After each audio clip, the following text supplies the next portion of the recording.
चलो बच्चों, आज जो अध्याय चालू कर रहे हैं हम लोग, ठीक है, उसका नाम है इन्वेंटरीज। ठीक है, इसमें दो तीन टॉपिक्स हैं, डिफरेंट डिफरेंट टाइप के। ठीक है, तो हम लोग सबसे पहला वाला टॉपिक जो है वो स्टार्ट कर रहे हैं। क्लियर है ना? तो सबसे पहले जनरल अपन लोग इसको समझ लेते हैं कि इन्वेंट्री का मीनिंग क्या समझते हैं आप। तो बेटा, दो टाइप की एंटिटीज होती हैं। एक होती है ट्रेडिंग, जो कि खरीद खरीद करके बेच देती है चीजें। आ रहा है समझ में? उसके पास इन्वेंट्री में क्या होगा? अगर मैं रॉ मटेरियल या वो सब बात करूं तो उसके पास थोड़ी होगा। उसके पास क्या होगा? स्टॉक गुड्स का एक ही टाइप का, है ना? और बस समझना रहे, मतलब इन्वेंट्री एक टाइप की इन्वेंट्री है उसके पास, जिसको उठा करके उसको क्या कर देना है, बस बेच देना। क्लियर है? क्योंकि ट्रेडिंग का काम है, सिंपली खरीदो बेचो, खत्म कहानी। लेकिन जो एंटिटीज होती हैं बेटा, कौन सी? मैन्युफैक्चरिंग। उनका क्या सीन होता है?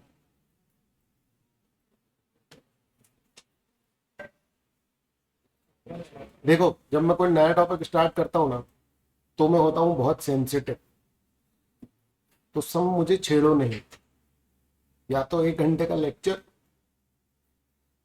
मोटिवेशन, और या तो फिर 5 मिनट का ऐसा ऐसा गंदी सुनाऊंगा। अरे समझ, ठीक है ना? ठीक है, सुनो ध्यान से क्या बोल रहा हूं मैं। ठीक है, हाँ। तो अबे क्या करेगा कैलकुलेटर? अभी जितना मैं बोल रहा हूं, अभी मेरी बात सुनो बस। कोई इधर उधर कोई बात नहीं करेगा। ठीक है, हाँ, कर लो उसको पूरा, बिल्कुल नीड नहीं। तो मैन्युफैक्चरिंग में देखो क्या होता है, रॉ मटेरियल की ये टेबल बनानी है, तो बनी हुई टेबल भी पड़ी होंगी, उसके पास वो होगा फिनिश गुड्स जो बेचने के लिए रखी है। आधी बनी टेबल वर्क इन प्रोग्रेस, और लकड़ी लकड़ी पड़ी होगी, वो रॉ मटेरियल।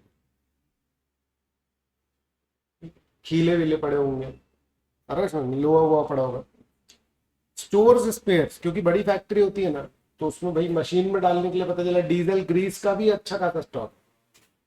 तो वो डायरेक्टली आपका कोई मटेरियल, वो ऐसा नहीं है जो जिसको बना करके बेच रहे हो आप, बट वो उन मशीन्स में यूज हो रहा है जिनसे कि ये प्रोडक्शन हो रहा है। ठीक है, पैकिंग मटेरियल है कि सेल करोगे तो उसका पूरा बॉक्स वॉक्स पैक करोगे।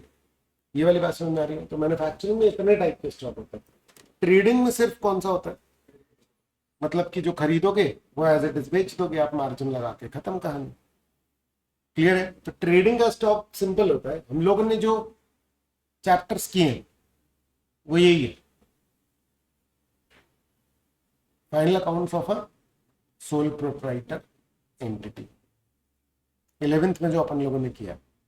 अरे सर देखो, मुझे बताओ कि स्टॉक का क्या ट्रीटमेंट करते थे हम लोग final accounts? Final accounts start हुआ है तुम लोगों का?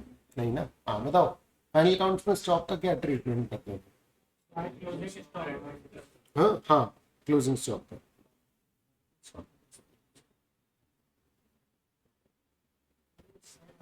क्लोजिंग स्टॉक का क्या ट्रीटमेंट करते रहे हम लोग?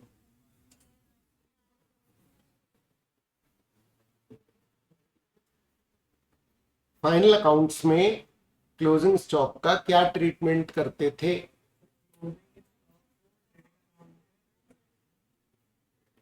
ट्रेडिंग अकाउंट में वो करते थे, ऐसा जितेश का कहना। बाय करते थे, इस साइड आता था।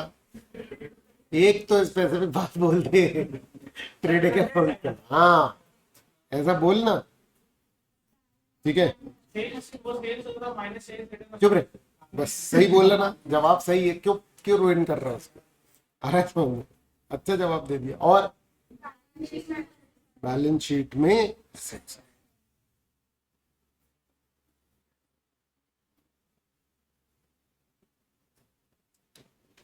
ये ट्रीटमेंट है, ये जो वैल्यू है ये सही आनी जरूरी है, नहीं तो अरे सुनो सुनो सुनो, स्टूडेंटशिप से थोड़ा सा बाहर निकलो आप। अरे समझ, थोड़ा सा सोचो एंटिटी के अकाउंट्स के बारे में, समझ में रहे। तुम लोग ने ना अकाउंटिंग को ना वो बना दिया है बहुत एकदम कि हाँ ये अलग सी चीज होती है। तुमको हिसाब किताब रखना होगा ना अपने बिजनेस का, तुम कभी भी अकाउंटिंग यूज नहीं करोगे, अपना क्या चाहिए और वही सब यूज करोगे। अरे समझ, ठीक है।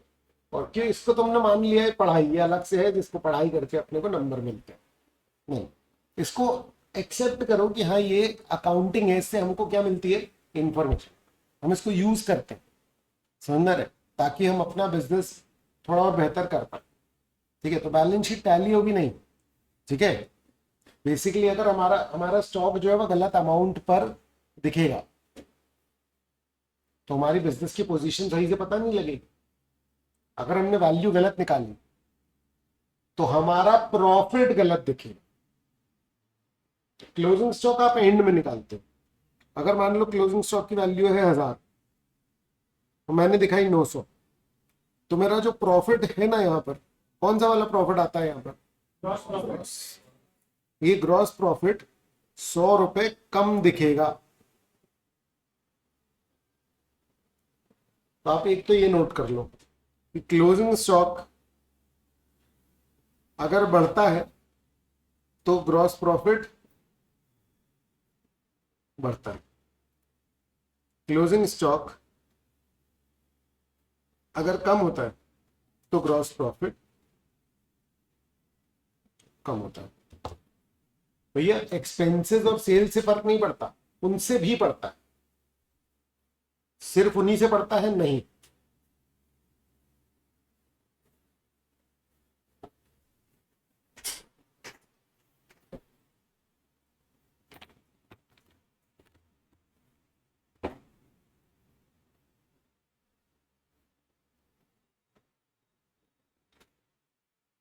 चलो बच्चों,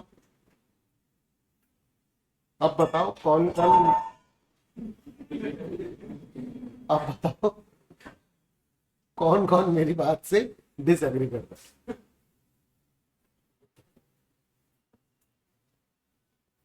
कि क्लोजिंग स्टॉक से प्रॉफिट पे फर्क पड़ता है, क्लोजिंग स्टॉक बढ़ेगा तो ग्रॉस प्रॉफिट बढ़ेगा, क्लोजिंग स्टॉक कम होगा तो ग्रॉस प्रॉफिट कम हो जाएगा।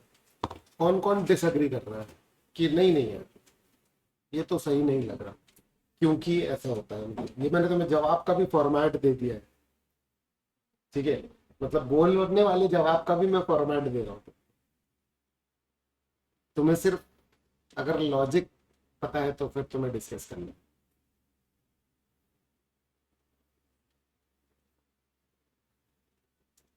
यहाँ पर मैं कैसे समझाने की कोशिश कर रहा हूँ पहले मैं वो समझा देता हूँ तुम्हें, ठीक है। पॉइंट ये है कि अगर मेरी बात तुम्हें समझ में आ गई तो तुम्हें पूरा बनना चाहिए, और अगर नहीं समझ में आई है, ठीक है ना, तो तुम्हें ये पता होना चाहिए एटलीस्ट कि क्या नहीं समझ में आया। क्योंकि जब मैं बोल रहा हूँ कि क्लोजिंग स्टॉक बढ़ना चाहिए तो उससे ग्रॉस प्रॉफिट बढ़ेगा, ठीक है। अगर ये समझ में आ गई है तो तुम लॉजिक बताने के काबिल होने चाहिए, और नहीं तो फिर तुमको ये बात गलत लगनी चाहिए। या तो समझ में आ गई तो लॉजिक बताओ, तो समझ में नहीं आई है तो डिसएग्री करो। मतलब तुम यू हैव टू थिंक दोनों के लिए, और दोनों अच्छे जवाब है, मतलब सही गलत दोनों। चलो बताओ क्यों।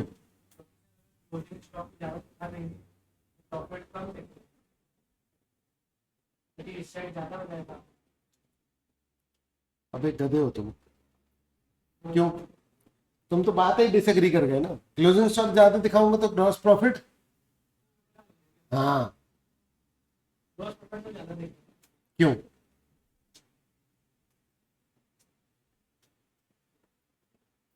हाँ हर्ष।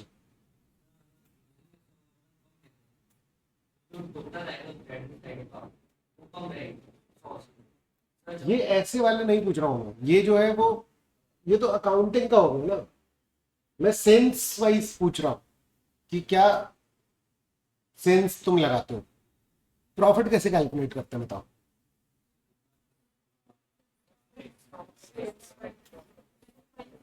रेवेन्यू माइनस एक्सपेंस, समझ में आ रहा है। तो क्लोजिंग स्टॉक का रोल ही क्या है, समझे मैं क्या सवाल कर रहा हूं। अगर तुम्हारा प्रॉफिट निकलता है रेवेन्यू माइनस एक्सपेंडिचर से, तो क्लोजिंग स्टॉक का क्या रोल है, हु विल एक्सप्लेन।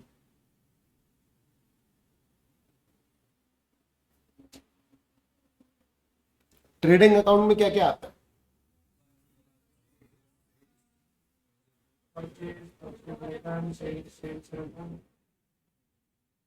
चलो बिल्कुल बेसिक वाले रख रहा हूं। Sales, opening stock, purchases, sales, gross profit, closing stock. तो ये ओपनिंग स्टॉक और ये क्लोजिंग स्टॉक कर क्या रहा है यहाँ पर।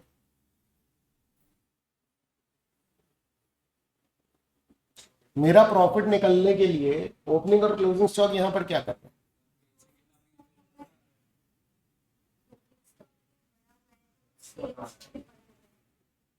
नहीं, सेल्स तो बिल्कुल नहीं बढ़ा रहा। सेल्स जितनी, सुनो, तो फिर तुम अकाउंटिंग पॉइंट ऑफ व्यू से उससे बोल रहे हो ना, लॉजिक पॉइंट ऑफ व्यू से बताओ।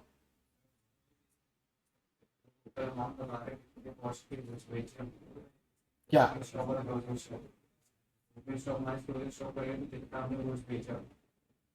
हम्म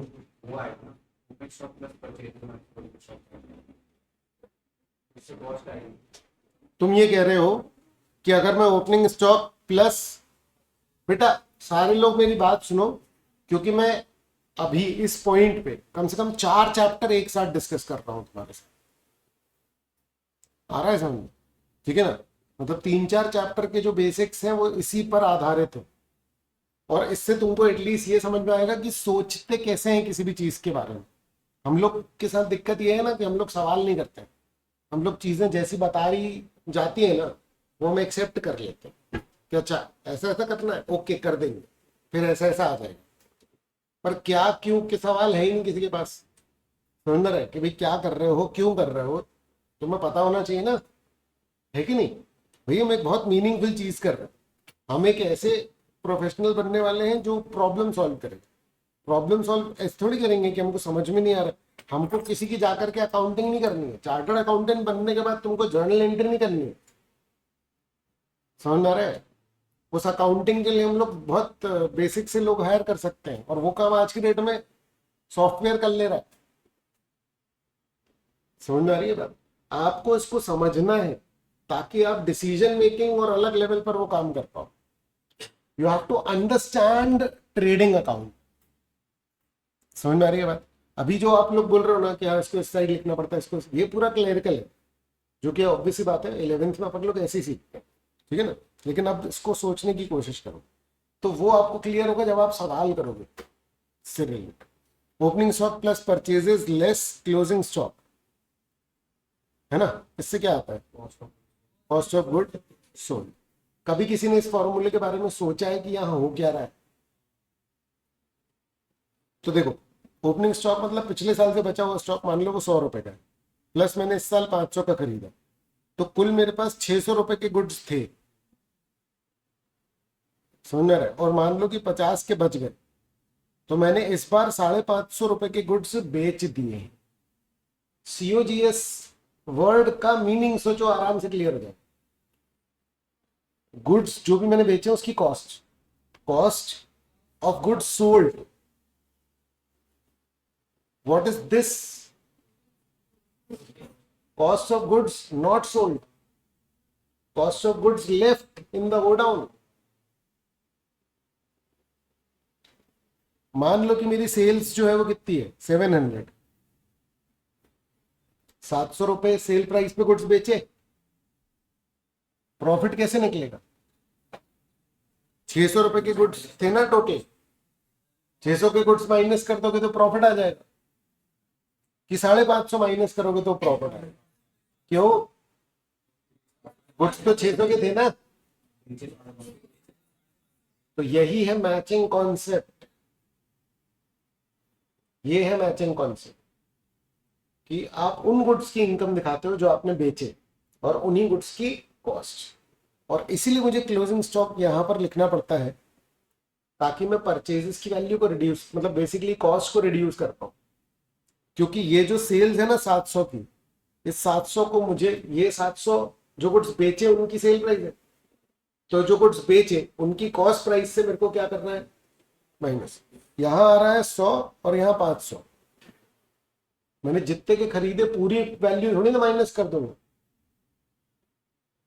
तो मैंने 700 रुपए के गुड्स बेचे और वो जो गुड्स बेचे ना उनकी कॉस्ट थी 550, इसलिए मेरा प्रॉफिट कितना है, 250।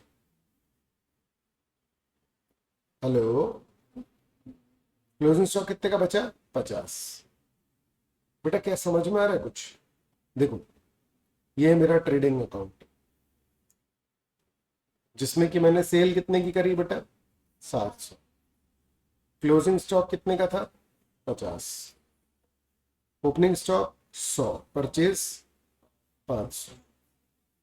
तो ये जो है ना, इससे मेरा निकल रहा है COGS। तो मेरा प्रॉफिट कितना आ रहा है बेटा, 250।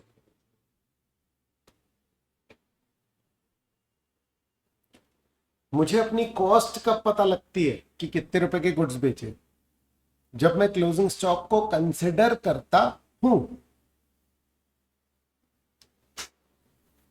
क्लोजिंग स्टॉक 50 है, ये कैसे पता लगता है?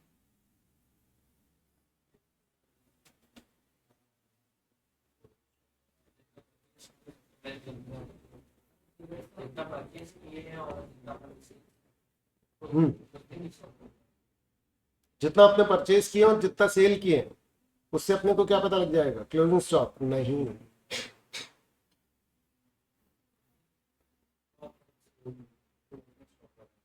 हाँ, क्लोजिंग स्टॉक कैसे पता लगता है कंपनी में, बताओ।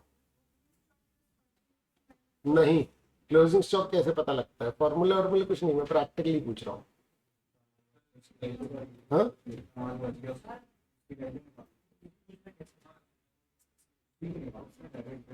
कैसे करोगे मतलब? हम्म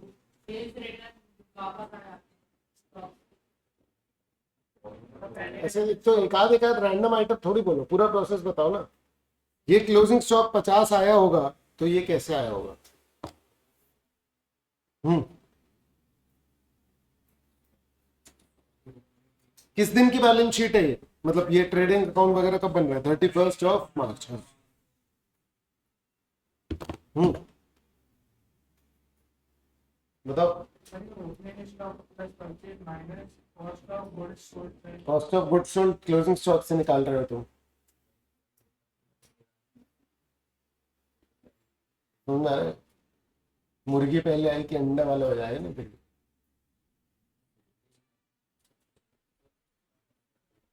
हम्म तो अब मेरी बात ध्यान से सुनो, ठीक है? क्लोजिंग स्टॉक कंपनीज में निकलता है गिन के, लास्ट डेट को गिनते हैं जाकर के। सही बोल। हाँ, सुनो ध्यान से बेटा, अब जो आप सवाल करोगे ना उससे हम कंटेंट पे पहुंचेंगे। मैं कंटेंट ऐसे ही तुम पर उड़ेल दूंगा ना, तुम्हें नहीं आएगा सर, ठीक है? अभी सोच करके देखो, क्या ये बात नई है आप लोगों के लिए?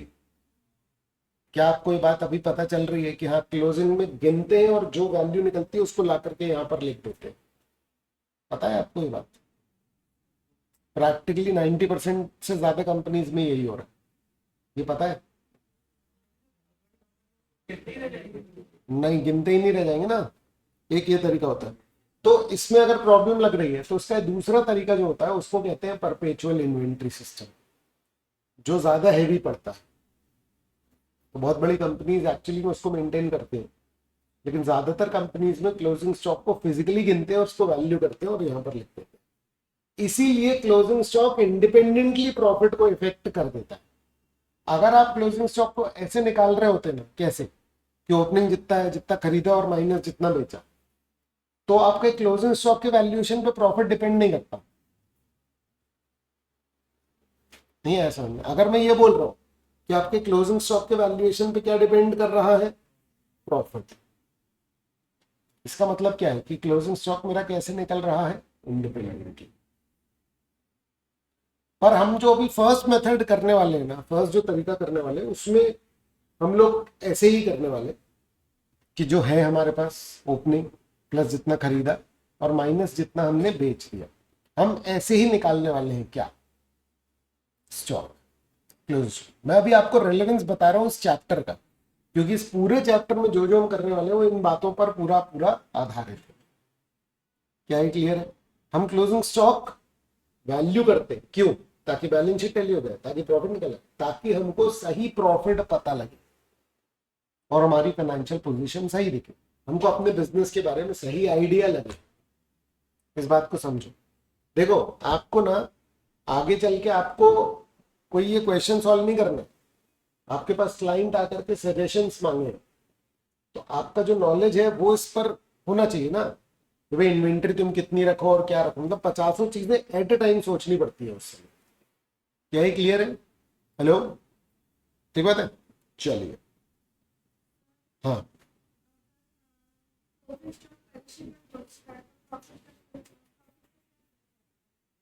नहीं नहीं, प्रॉफिट पे तो सीधा इफेक्ट इस बात से आएगा, अगर वैल्यू ज्यादा है तो ग्रॉस प्रॉफिट ज्यादा होगा, वैल्यू कम है तो ग्रॉस प्रॉफिट कम होगा।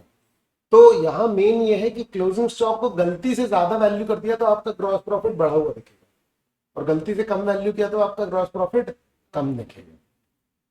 समझ में आ रही है बात? क्या आप लोगों ने रेक्टिफिकेशन ऑफ एरर में क्लोजिंग स्टॉक की रेक्टिफिकेशन किए हैं?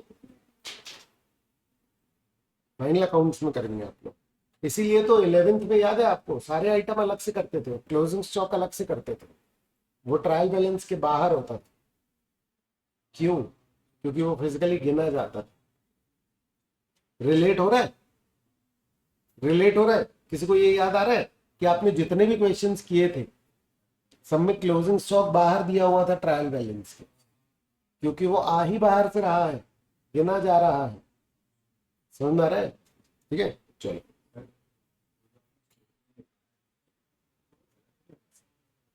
कौन सा?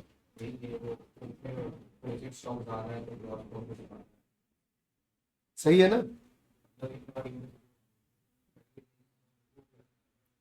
अगर देखो इसके सुनना पड़ेगा, अगर मैंने क्लोजिंग स्टॉक को ज्यादा वैल्यू किया है तो मेरा ग्रॉस प्रॉफिट बढ़ा हुआ दिखेगा, मैंने ये लिखा है।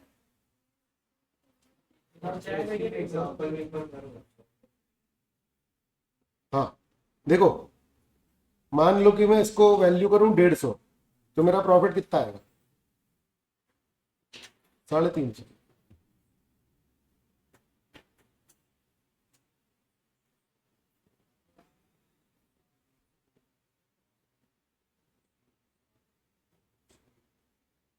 अरे यार एक सेकंड, इसमें कैलकुलेशन गलती है शायद पहले से, 600 था ना ये।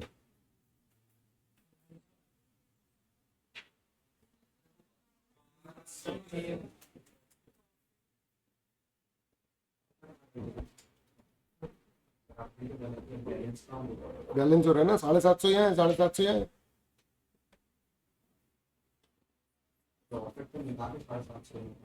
अरे तो प्रॉफिट को मिला के ही टोटल मैच होता है रे।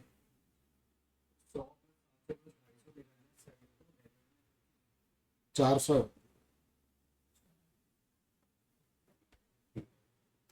तो अब मैं क्लोजिंग स्टॉक को अगर 150 कर दूंगा तो मेरा ये भी कितना हो जाएगा, 350।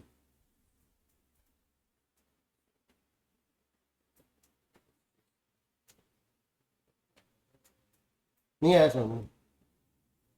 बेसिकली इस क्लोजिंग स्टॉक की वैल्यू को जितना डिविएट करूंगा मैं, उतना क्या होगा, ग्रॉस प्रॉफिट मेरा डिविएट हो जाएगा।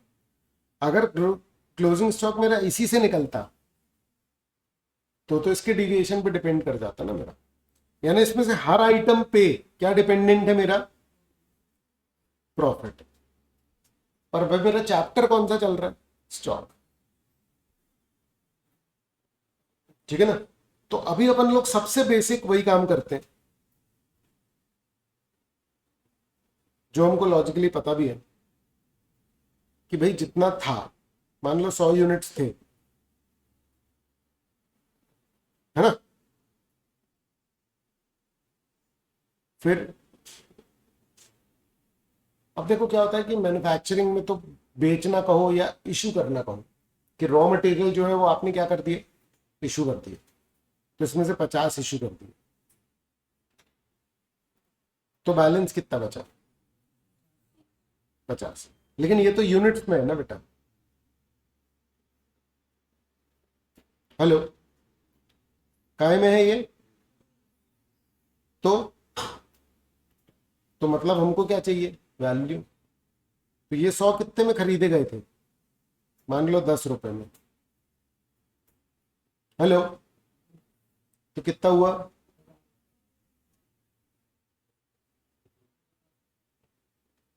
1000 रुपए के थे, इसमें से 50 मैंने प्रोडक्शन फ्लोर में दे दिए या बेच दिए। बेच दिए तो मैं उसको सेल वैल्यू पे नहीं करूंगा, क्योंकि मैं तो इन्वेंट्री काउंट कर रहा हूं अपनी। तो मैं कह रहा हूं 50 यूनिट निकल गए 10 रुपए वाले। हेलो, तो कितने बच गए, 50 यूनिट बच गए, कौन से वाले, 10 वाले।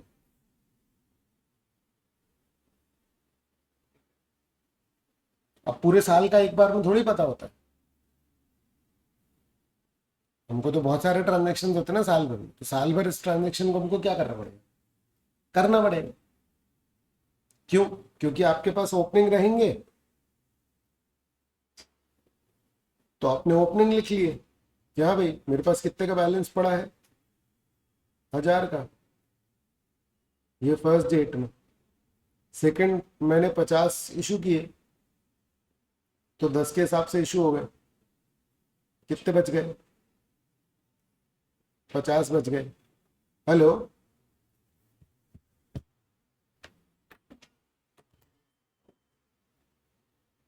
फिर फिर 200 और खरीद लिए, पर इस बार पता है 12 रुपए के पड़े, क्योंकि इन्वेंट्री का रेट ना मार्केट में चेंज होता रहता है। तो कितने हो गए, 2400। तो अब मेरे पास बैलेंस में दो टाइप की इन्वेंट्री, एक तो 50 जो 10 रुपए वाली है, और एक 200 जो कि 12 रुपए वाली है। अब प्रैक्टिकली तो गुड सारे एक साथ ही रखता हूँ ना मैं। तो मान लो कि मुझसे 50 यूनिट मंगाए गए, तो 50 यूनिट इश्यू तो कर दूं, पर कौन से वाले करूं, 10 वाले या 12 वाले, क्यों, जो मांगे गए क्या, इन्वेंट्री सेम आइटम है, बस रेट बदला है मार्केट में। मैं प्रोडक्शन फ्लोर में रेट के साथ थोड़ी दूंगा।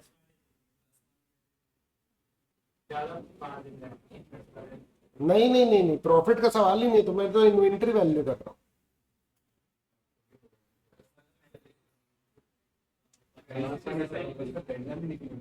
क्या चीज,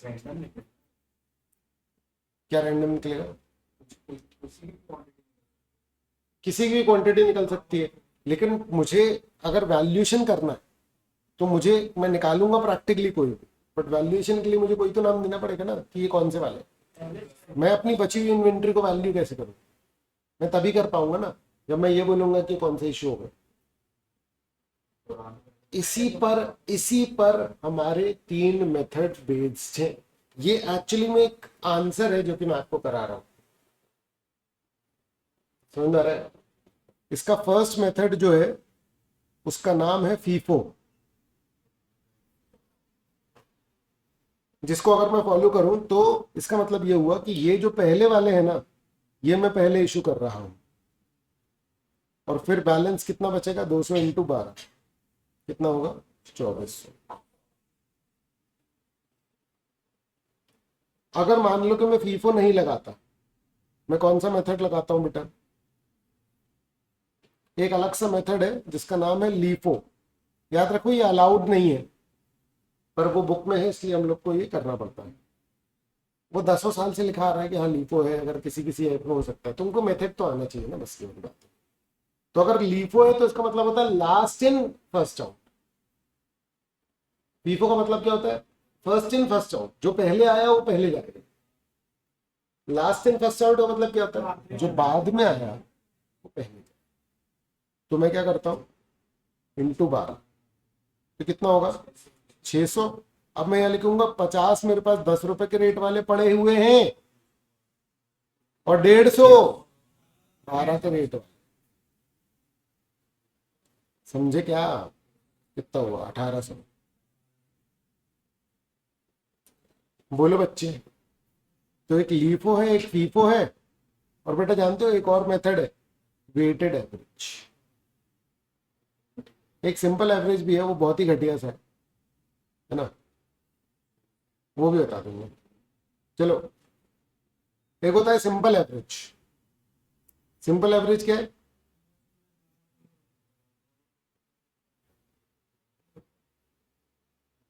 सिंपल एवरेज क्या है? 10 और 12 का एवरेज निकाल लिया 11, तो यानी 50 यूनिट कितने पे गए? 11। हेलो, समझ में आ रहा है?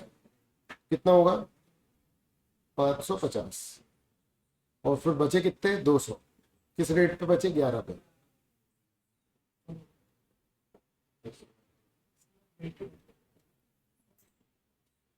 अब कौन सा वाला बेटा? Weighted average. बेटा वेटेड एवरेज क्या बोलता है कि मेरे पास कितने रुपए के गुड्स थे? 2900। 2900 के गुड्स थे और कितनी यूनिट थी? 250। कितने का एक पड़ा? 11.6। तो जब मैं 50 यूनिट इश्यू कर रहा हूं तो वो कितने पे जाएंगे? 11.6। 580।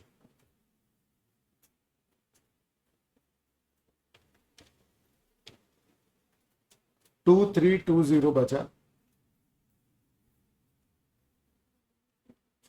200।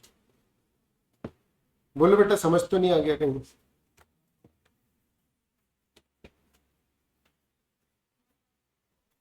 एक एक करके ये तीनों मेथड करने हमको, क्योंकि सिंपल एवरेज बहुत कचरा सा है, उसमें बस इन्वेंट्री की डायरेक्ट ही वैल्यू निकाल लेते हैं, जितने रेट है उनका एवरेज करते, मतलब उसमें मेहनत नहीं लगेगी। बाकी तीनों का फुल फॉर्मेट बनाना पड़ेगा। तो सबसे पहले फॉर्मेट बना लीजिए।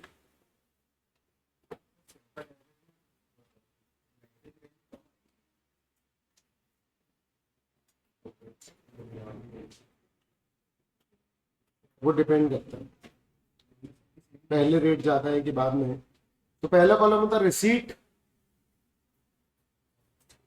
Issue, balance.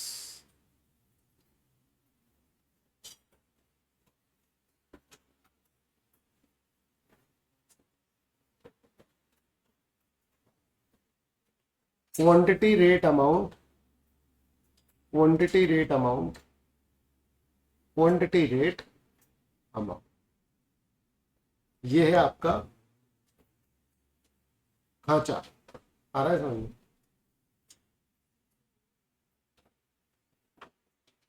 फॉर्मेट, नमूना, sample, quantity rate amount, quantity rate amount.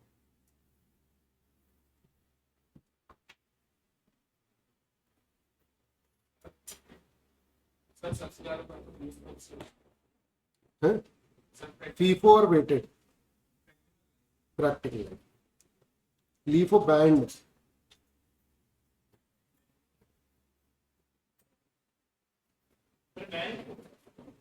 वो गलत तरीका है एक्चुअली में। प्रैक्टिकली ऐसे इशू होते नहीं है ना, मेरे पास फिर पुरानी इन्वेंट्री पड़ी रह जाएगी पुराने रेट पे। नॉर्मली मार्केट में इन्फ्लेशन रहते ही है।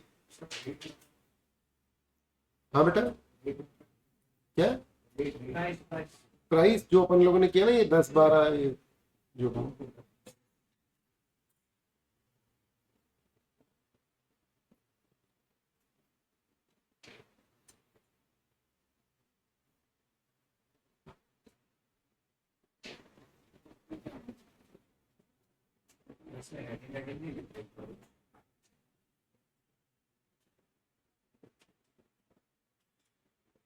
हाँ बेटा, किसमें? अरे लिख लो, valuation of closing stock, valuation of closing stock और ब्रैकेट में मेथड, फीफो लीफो या वेटेड आर।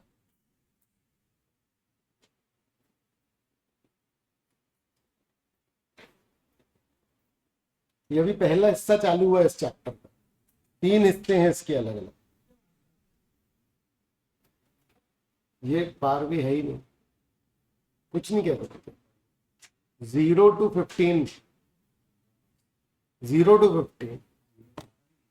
हाँ, कभी कभी ऐसा होता है कि 1 नंबर का भी नहीं है, कभी कभी 15 नंबर का आ जाता है।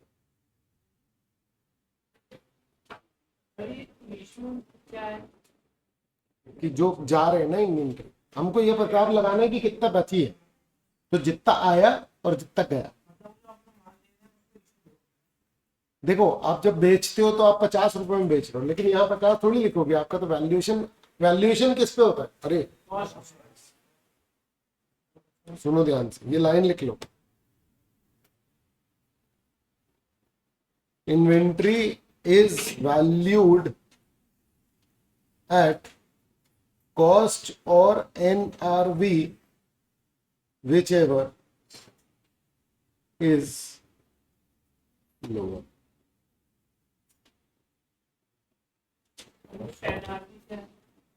नेट रियलाइजेबल वैल्यू, अभी के लिए सेलिंग वैल्यू मान के चलो। अगर मार्केट में उसका रेट ही कम हो गया है, जितने मैं बना रहा हूं उससे कम, तो मैं बैलेंस शीट में इन्वेंट्री वैल्यू करूंगा अपनी कॉस्ट से भी कम पे, क्योंकि अब वो बिकने में ही उतने में अवेलेबल। इसका लॉजिक है कंजर्वेटिव अप्रोच, कि जो फ्यूचर के प्रॉफिट्स हैं उनको रिकॉर्ड मत करो, लेकिन लॉसेस हैं तो पहले से आइडेंटिफाई करके ले। हाँ, यही है ना अकाउंटिंग। अकाउंटिंग स्टैंडर्ड 2 जो है वो इन्वेंट्री के ऊपर। ठीक है बेटा।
देखो बेटा, तुम्हारा जो मॉड्यूल है ना थोड़ा सा घटिया है ना,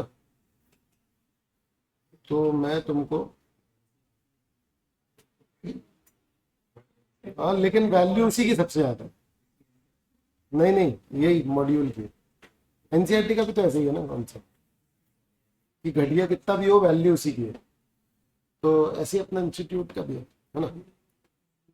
ठीक है, इन लोगों ने क्या किया है एक्चुअली में, ये एक इलस्ट्रेशन दिया, फिर आगे के जो 3-4 इलस्ट्रेशन है उनमें बोला कि वही वाला क्वेश्चन देख लियो ना, उसमें ये वाला एडिशन कर लेना। फिर बोले वही वाला, मतलब ये जो इश्यूज है ना, ये मैं वहां से कॉपी करके लाया हूँ इलस्ट्रेशन 3 से, वो इसी को केटर कर रहा है।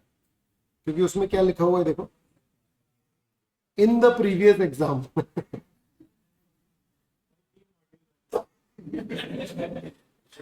अरे समझ, तो वो प्रैक्टिकली बहुत अजीब है, क्योंकि वो बार बार पुराने पन्ने पलटो, उसका इश्यू देखो कब है, ये सब चलो खैर। अब इस क्वेश्चन को देखो तो अब ये पूरा है ना। बेसिकली 4 तारीख को गुड्स खरीदे गए, 900 यूनिट्स खरीदे। ये हर एक इन्वेंट्री के अलग से ये पूरा टेबल बनता है। 4 तारीख को 900 यूनिट्स खरीदे 50 रुपए के, और 5 तारीख को 500 यूनिट्स इशू कर दिए। इशू में रेट नहीं दे रहा, क्योंकि रेट तो इसी में से लेने थे। फिर 10 तारीख को 400 और खरीदे, फिर 11 को और खरीदे, फिर 19 को और खरीदे। देखो रेट अलग अलग होता है। और फिर 20 को 600 यूनिट्स अलग कर दिए। फिर 28 को और खरीदे 800 यूनिट, और फिर 29 को 500 इशू कर दिए। तो अब इससे इसको पूरे को करके क्या निकलेगा, ये सब करने के बाद क्लोजिंग स्टॉक कितने यूनिट्स है और कितना रेट है, और वो रेट कितना बचा हुआ है, उसके हिसाब से वैल्यू आएगी इन्वेंट्री की। वो किस पे डिपेंड करेगा, कौन सा मेथड हम यूज कर रहे हैं। या आप फीफो यूज कर रहे हैं, आप वेटेड यूज कर रहे हैं, या आप लीफो यूज कर रहे हैं। हाँ क्या बोल रहे हैं? हाँ, कुछ नहीं लिख रहेगा तो फीफो यूज करोगे, ठीक है। वेटेड एवरेज भी कर सकते, सिंपल एवरेज नहीं, सिर्फ फीफो और वेटेड एवरेज यूज होता है प्रैक्टिकली, ठीक है ना। बाकी पर्टिकुलर इन्वेंटरी राइज तो अलग अलग हो जाता है, आ रहा है समझ, ठीक है। चलो तो इसका तरीका देखो क्या होगा, है ना। तो इसको छोड़ दे रहे अपन लोग, है ना, कि 1600 इन्वेंट्री वर्स इशूड, ये है 1600 का रिकॉर्ड फिर हमारा, ठीक है ना। तो देखो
4 दिसंबर को 900 यूनिट्स खरीदे गए।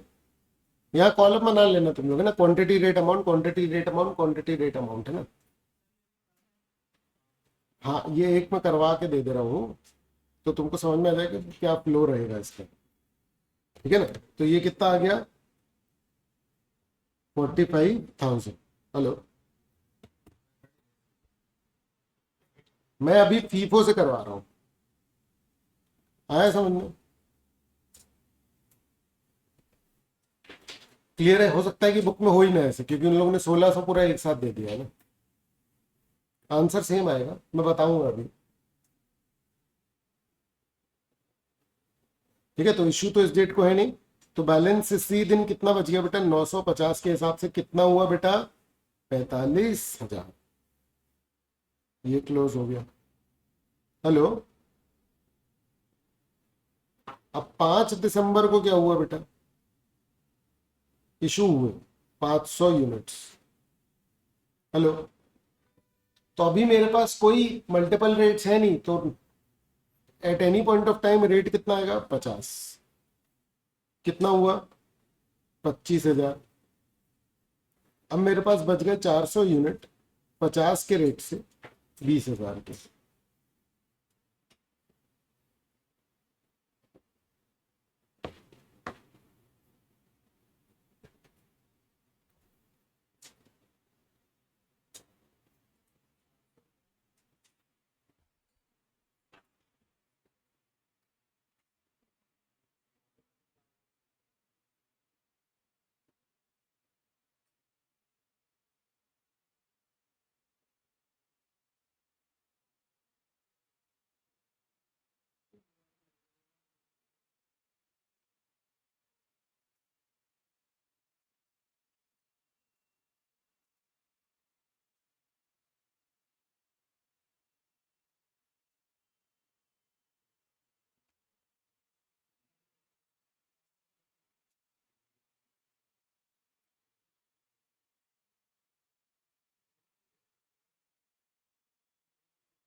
हम्म। हुआ। अबे यहां तक का भी नहीं हो पाएगा। यहां तक में कोई डाउट है किसी को? ये तो सिंपल सा है। अब देखो बेटा क्या हो रहा है, 10 तारीख है ना अगली डेट। 400 और आए, क्या रेट से आए? 55। हेलो। 22,000। इश्यू कुछ हुआ नहीं है। तो बेटा अब देखो बचे कितने, 400 बचे हैं 50 के रेट से 20,000 के, और 400 है 55 के रेट से 22,000 के। समझ गए क्या? हेलो।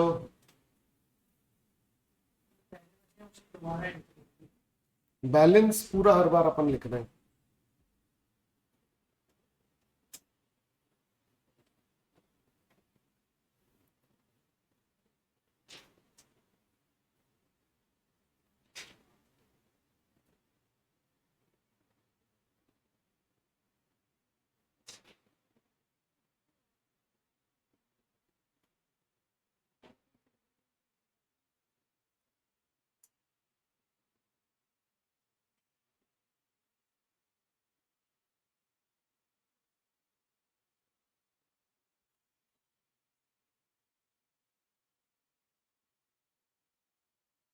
कितने बच्चे एब्सेंट है पूरी लिस्ट बनाओ, घर वाले को कॉल करो, बच्चे को कॉल करो, बताओ सीए कर रहे हो, भूल गए होंगे। ठीक है। होगा यार।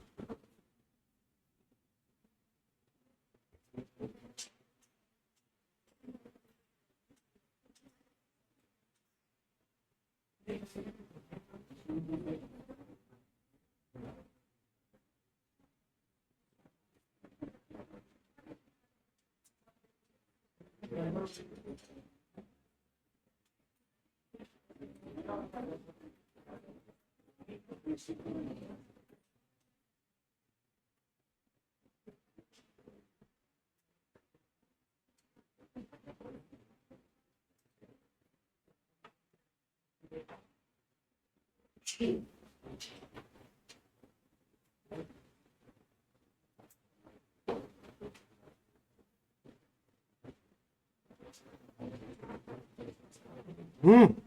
हो गया। क्या है? अब क्या हो रहा है, अब अगली डेट कौन सी है? 11 दिसंबर। 300 और खरीदे, 55।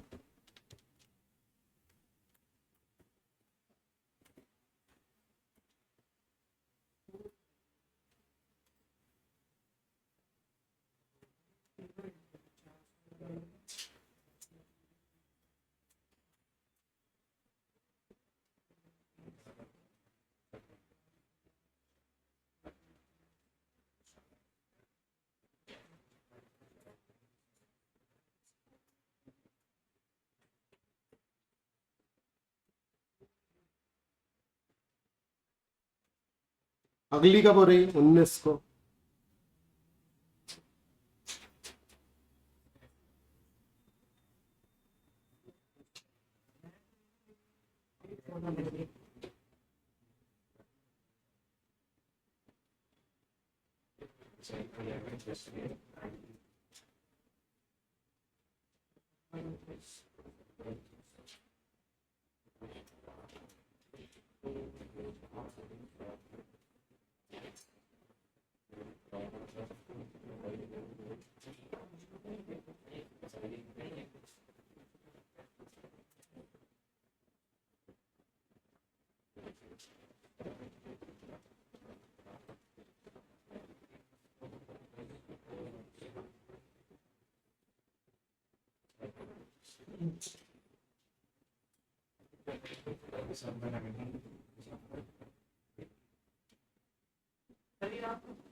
हाँ। अरे यार, मिट जाती ना मेरे को।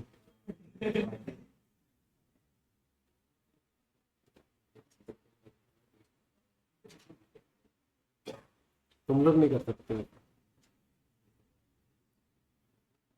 हाँ, हो गया यहाँ तक का। अब आई बेटा 20 तारीख पे।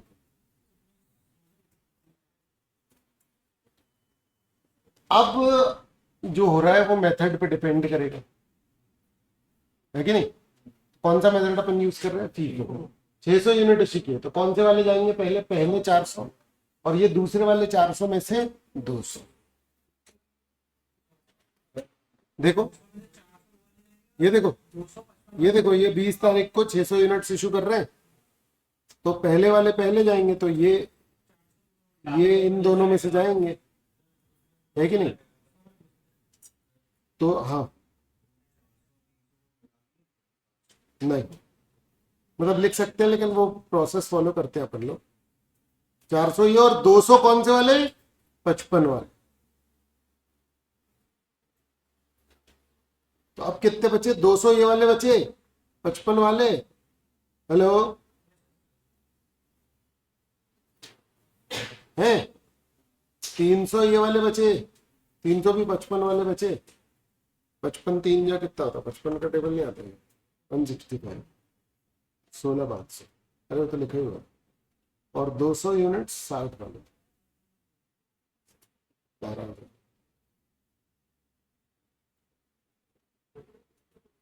हेलो, हेलो,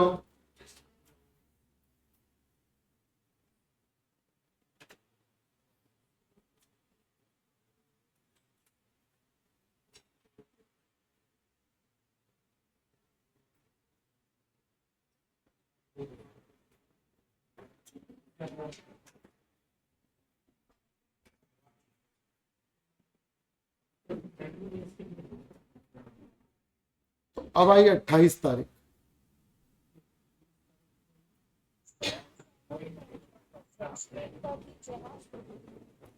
कौन सा वाला, कौन सा वाला,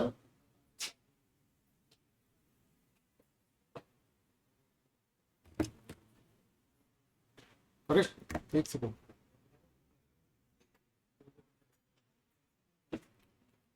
अरे एक सेकंड, हाँ अब बोलो। देखो दिसंबर 20 में क्या हो रहा है ना, 600 यूनिट्स इशू हो रहे हैं, ये देख रही हो। हाँ, तो 600 अपन लोग फीफो के बेसिस पे कर रहे हैं, तो फीफो में अपने को क्या करना पड़ेगा, ये देखो 3 4 इन्वेंट्री थी अपने पास, एक 400 वाली, 400 वाली, 300 और 200। तो अपन शुरू से शुरू करेंगे कि पहले वो 400 निकाल दिए और उसके नीचे वाले 400 में से 200। तो ये 50 वाले ये निकाल दिए और ये 55 वाले 200 निकाल दिए। तो ये 255 वाले बच गए, फिर ये 300 वाले बच गए, ये 200 वाले बच गए। आया समझ।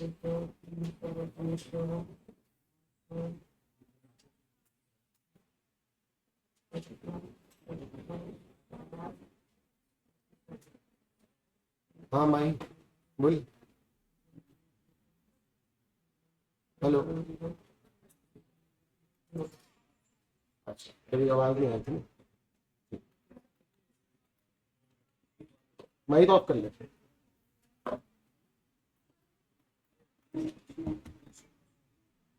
किसी और को कोई समस्या, डाउट, परेशानी, दुविधा, दिक्कत, हाँ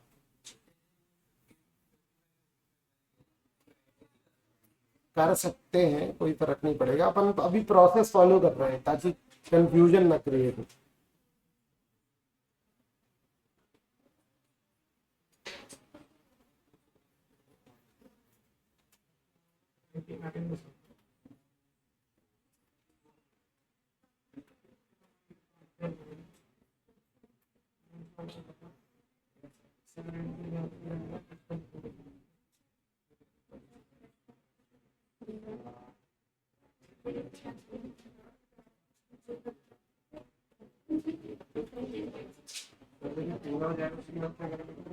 अरे रुको तो, हाँ 28 दिसंबर को क्या हो रहा है, 800 यूनिट्स और आए, कितने के बेटा, 47 रुपए के। कितना हुआ,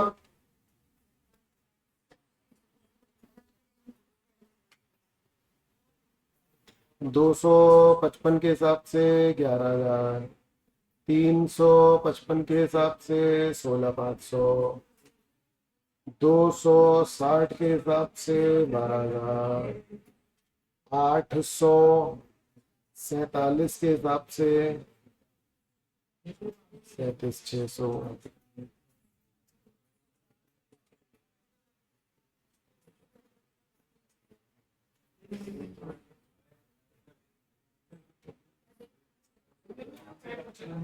अब है 29 तारीख। क्या हो रहा है 29 तारीख को बेटा? 500 इशू हो रहा है। कैसे कैसे इशू करोगे बेटा? 200 ये वाले,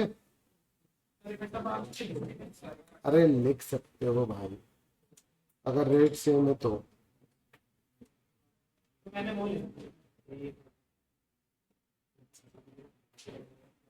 है तो कितना बचा? 260 के हिसाब से और 847 के हिसाब से 12,000 और 37,600। इनका टोटल करोगे तो कितना आ जाएगा?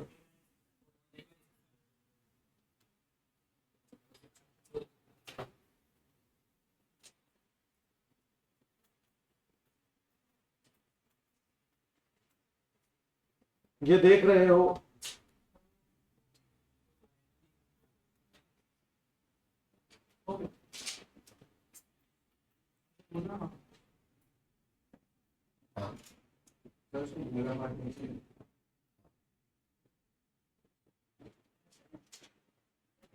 अरे यार फालतू बात है। अरे उसमें इसमें है लिस्ट है, वो बड़ी बात नहीं है, मतलब उसको लिख दो ना, बच्चा आ गया ना टोटल। मेरी में बात सुनो, मतलब फॉर्मेलिटी वाले क्वेश्चन में क्या करना, सुनो ध्यान से। एक इंपॉर्टेंट बात पहले कर लो, पूरा पूरा हो गया एंड तक का। श्रेया हो गया तुम्हारा? आकांक्षा, परी हो गया? हाँ जल्दी करो ना, क्या है तुम्हारा नाम? निष्ठा है कि मिष्ठा है? निष्ठा है ना तेरा, उसमें मिष्ठा लिखा है। वो सबके नाम मरना का देती है, अभी बता।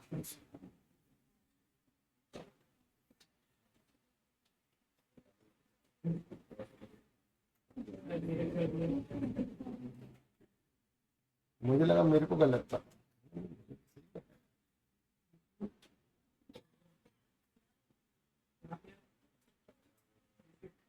तन्मय में बस तन्मयता की कमी है,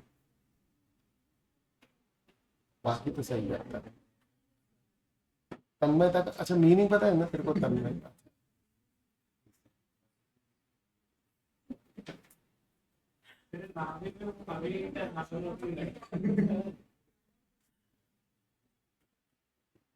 हाँ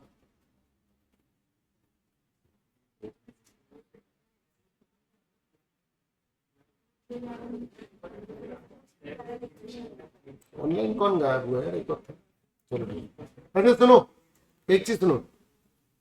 अगर फीफो मेथड से आया, समझ में आ रहा है? तो टोटल रिसीव्ड कितने थे? 2600, और टोटल इशू कितने थे? 1600। तो ये माइनस करके 1000 बचे ना, तो लास्ट से ये ऐसे 1000 गिन लो और उसका कर लोगे तो आ जाएगा आंसर वैसे।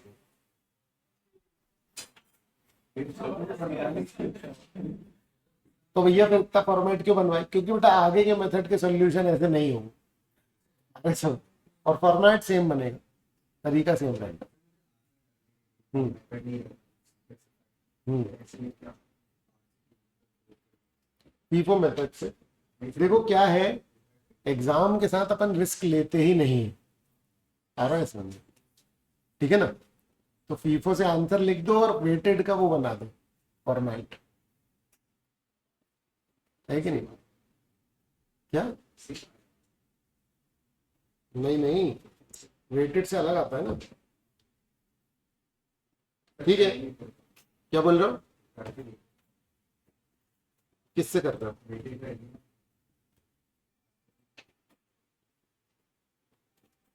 एक काम करें, आज इकोनॉमिक्स की स्किप करके इसको कंटिन्यू कर लेते हैं। तुम्हारा पेपर 2 बजे से है ना, एग्जाम क्या है? टेस्ट। हाँ ठीक है, टेस्ट कितने बजे से, कितने लोगों का है? अच्छा, 2-4 लोगों का है। हाँ तो पूछे थे तब क्या नहीं हाथ खड़े किए? हाँ? हाथ खड़े किए तो तू आगे बैठा, तेरे को देखा ही नहीं। क्या थोड़े? हाँ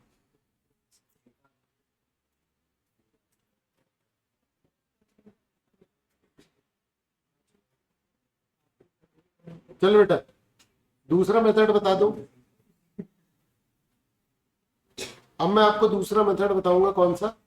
लीफो।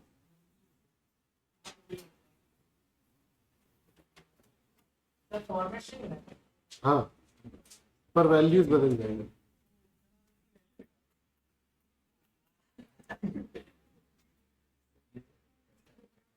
ये गलत है ना?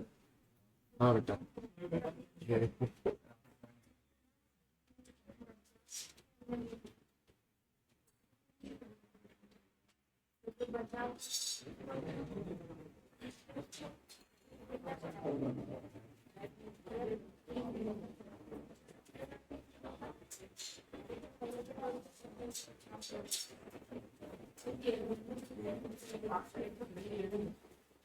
चुप है। हम्म, तो करो यहाँ तक का, फिर मैं बताऊंगा।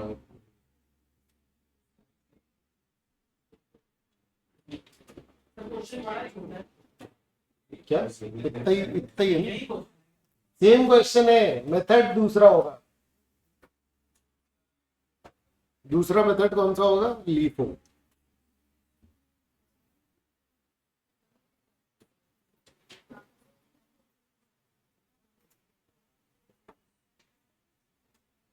जल्दी करो, टाइम पास मत करो।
हाँ बेटा, पहुंच गए यहाँ तक।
हम्म। पहुंचे क्या?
हम्म। तो बेटा अब कितने इशू हो रहे हैं बताओ? 600। तो भाई अपन लोग यहाँ नीचे से काउंट करना चालू करेंगे। 200 ये इशू हो गए कितने के रेट पे? 60। तो 12 ये हो गया। फिर 300 ये हो गए 55 के रेट से, 16,500। और 100 ये उसके ऊपर वाले 55 के रेट से, कितने हो गए? 5500। अब कितने बचे? 400 जो बचे हुए थे 50 के रेट से वो बचे ही हैं, और उसके 300 बचे 55 के रेट से। हेलो, क्लियर है? 16,500। ठीक है। अब 28 को और मंगाए तो लो 800 और आ गए। क्या रेट से आए? 47। कितने?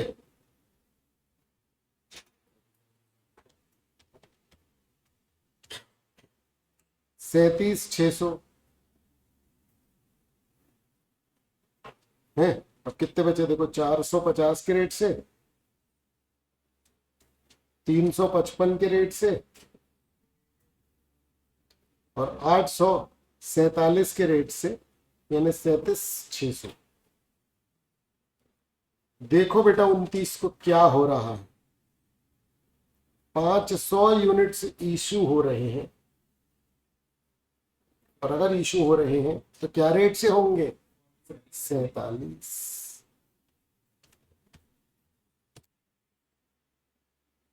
23,500। तो क्लोजिंग स्टॉक में क्या बचा? 450 के रेट से 20,000, 355 के रेट से 16,500, और 347 के रेट से 14,100, प्लस 16,500 प्लस 20,000, 50,600।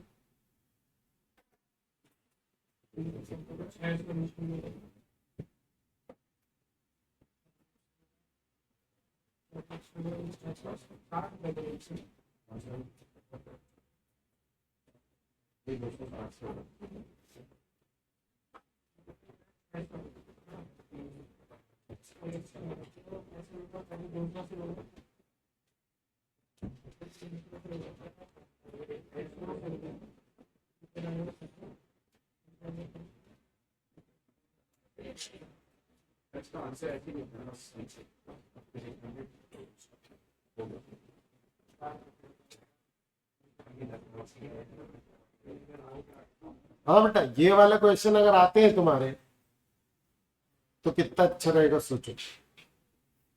ऐसे ये वाला क्वेश्चन आएगा तो ऐसे पेन वेन रख के पहले ऐसे हाथ जोड़ के ऊपर थैंक यू बोलना पड़ो। ठीक है क्या?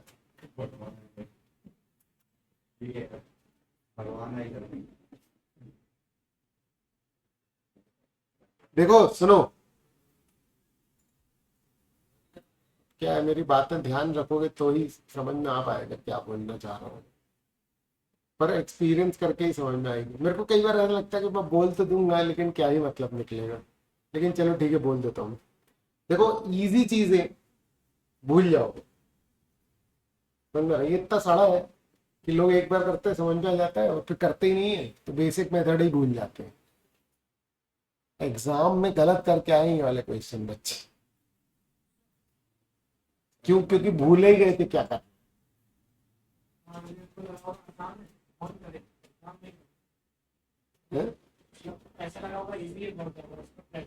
हाँ ना, मतलब ये, हाँ प्रैक्टिस नहीं हो पाती इजी के चक्कर में। चलो, अब मैं इसको भी मिटा रहा हूँ और एक मेथड और करा रहा हूँ। कौन सा वाला? वेटेड है।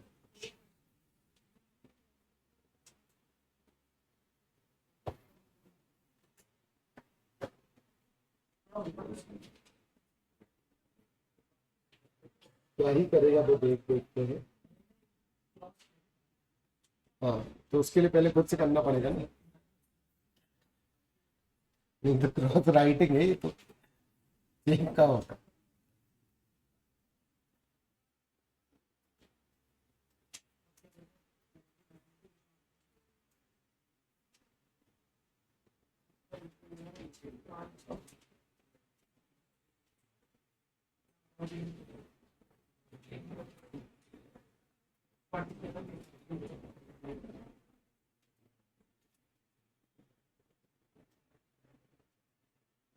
हाँ हो गया, नहीं होगा। चलो तीसरा मेथड करते हैं।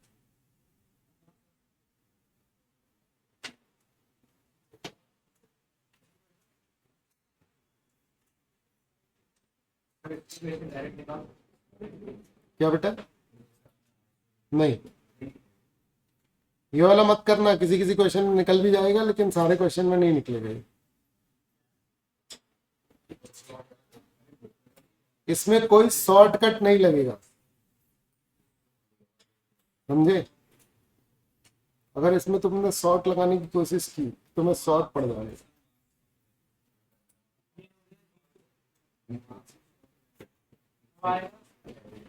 हाँ वेरी गुड, मार्क्स भी शॉर्ट पड़ जाएंगे।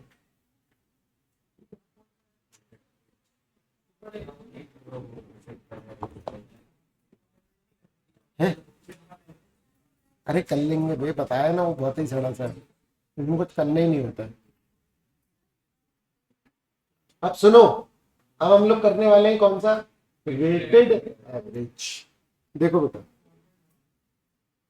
फिर से बनाओ और ये थोड़ा सा शॉर्ट पड़ेगा, इसमें कम लिखना पड़ेगा।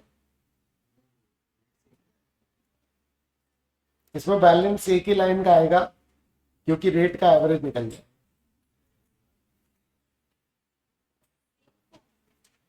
फॉर्मेट तो यही रहेगा, वेटेड वेटेड एवरेज का भी यही फॉर्मेट।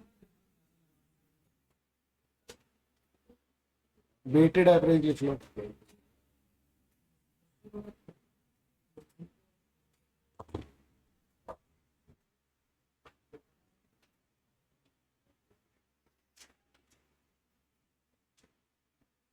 ऐसे कभी मेरे को हटना रहे स्क्रीन से तो बता देना, है ना, कि थोड़ा हट जाओ साइड ऐसे, है ना, अच्छे से बोलना, लेकिन मुझे बता, है ना, मैं स्क्रीन के सामने आ जाता हूँ ना कभी कभी। हाँ,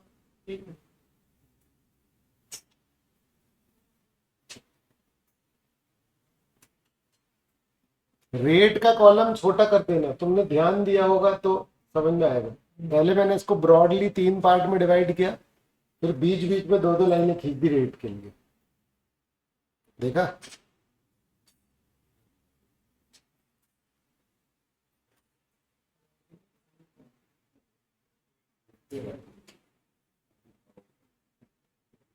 तुम लोग क्या बराबर बराबर कॉलम बना रहे हो, तो पता चला एंड का अमाउंट का कॉलम में एकदम चीटी जैसे लिख रहे, 50,000 के 3 जीरो एक ही जीरो के ऊपर आ रहे थे। पता चला कि ऐसे करके ऐसे ऊपर ऊपर नहीं लिख लगते अपन लोग तिरछा।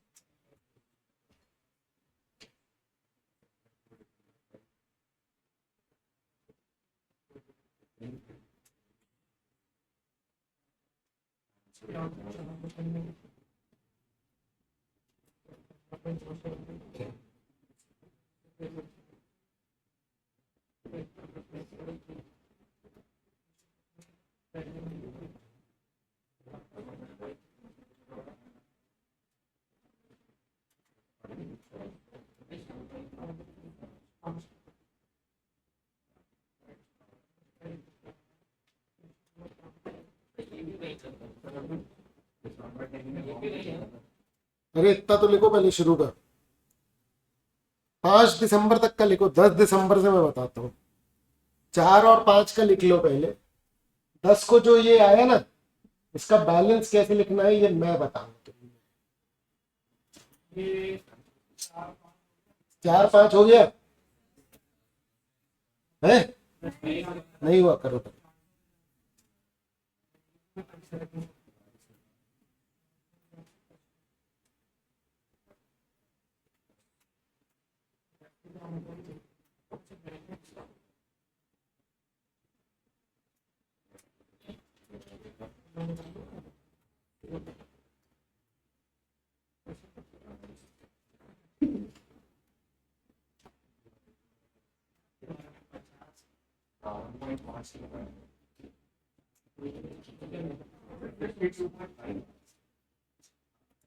कौन क्या?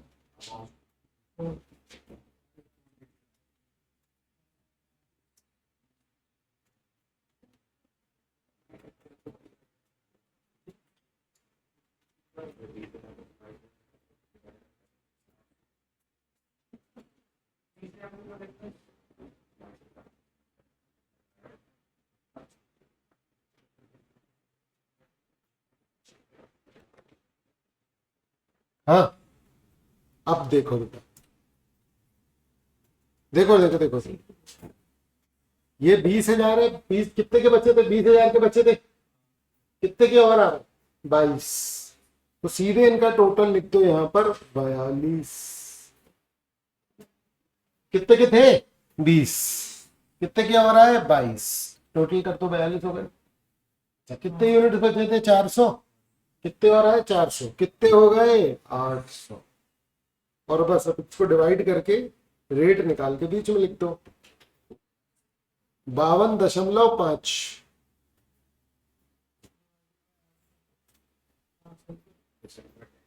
हेलो हेलो, अब देखो, अब 11 को और आए तो हाउ डू यू डू?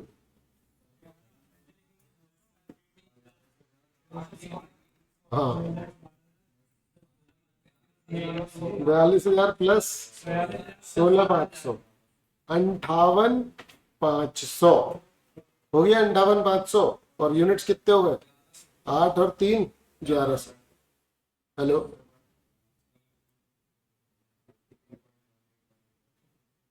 आते हैं आते हैं। रेट कितना हुआ? 58,500 डिवाइडेड बाय 1100, 53.18। लो, 200 और आ गए। Now how do you do? तो 70,500 और units 1,300।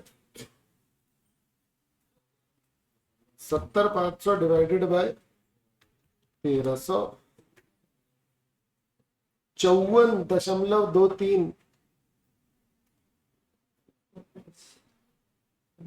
Hello hello,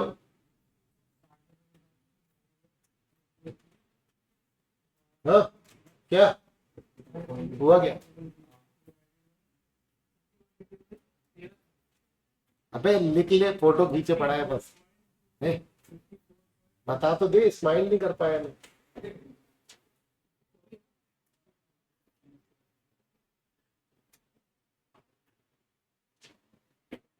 now what? Now 600 issued.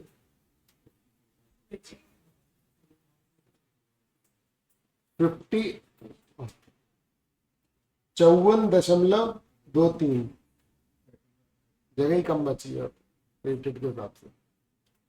तो 600 इंटू 54.23 है। एक ही तो आता है ना इसमें तो।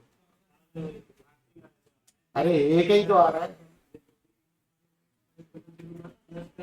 32,538।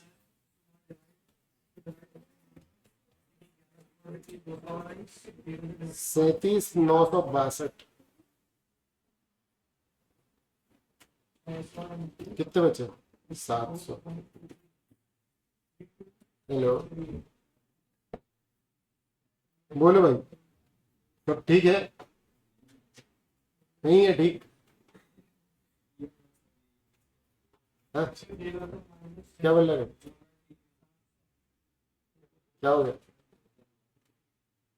क्या ठीक नहीं? ऑल द बेस्ट, अच्छा जाएगा।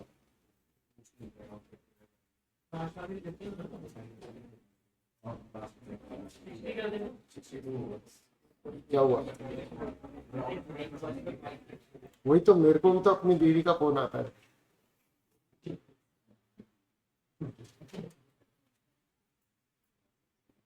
तुझे भी? अच्छा, भाई के नाम से सेव कर रखा है।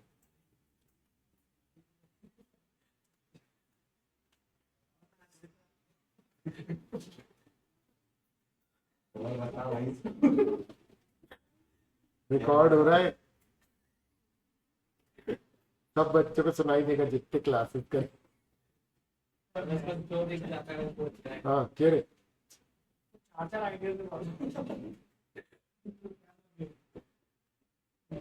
चलो मत बराबरी करो।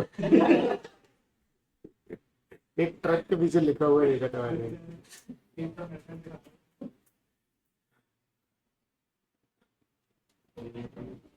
निकल लिया क्या? हाँ, अब लो 800 और आ। तो 37,962 प्लस 37,600, 75,562। और ये हो गए 1,500, तो डिवाइडेड बाय 1,500 कितना हो गया बेटा? 50.37। 29 को 500 इशू किए, क्या रेट पे? 50.37।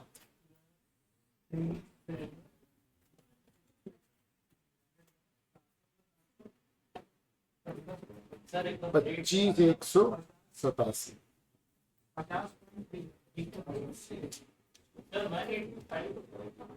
अरे वो मेरे को कैलकुलेटर में पूरा रेट आ रहा था ना, मैंने उसी से कर दिया मल्टीप्लस। मेरा ज्यादा एक्यूरेट है। कितना बचा?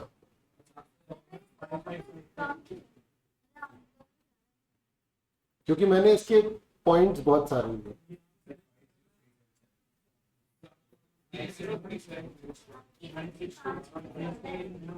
अरे बताए तो, मैंने 37 बस नहीं लिया, मैंने जितना रेट आया था ना वो पूरे से मल्टीप्लाई कर, इस कारण से।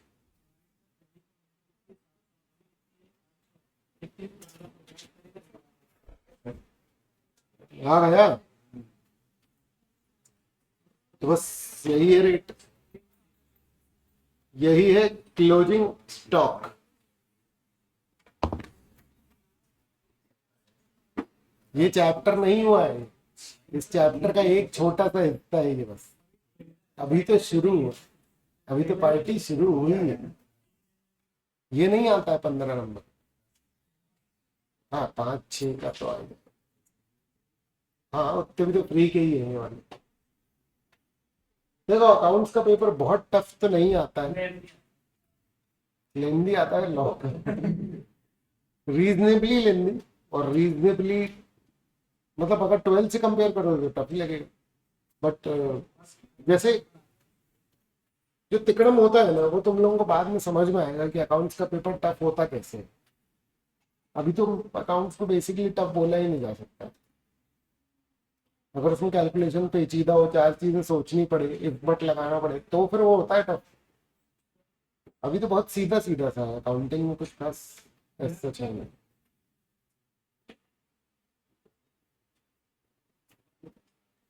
चलो अब पेपर दे दो तुम लोग, है ना। हम भी जाए खाना पीना खाए हैं।